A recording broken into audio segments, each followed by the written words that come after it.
designed a table and a chair made from the Nuuk material. So you have your table and then you have these three sort of walls, you could say, and you're able to concentrate on what you're doing.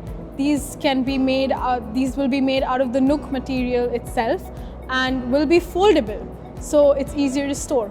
Also, we can fold the legs of the tables in, and we can use those three sides as storage space. My favorite part of the task was when we presented it, because it was so great to have it finished, and the final look was so nice. So it was nice to have it to show it others.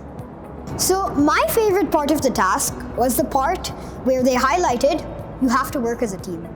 See, I think the main part of this task should be that if we didn't work as a team, we wouldn't have got the idea, and we wouldn't have been able to present our work. So we worked together and we managed to create an idea that using the Nuuk material out of recycling plastic bottles will be an idea that will go down in history.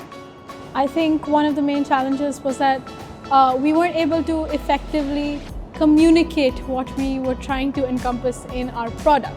So we sat down and of course we worked together to try to kind of overcome that barrier, and at the end we have a product that I think would benefit a lot of people.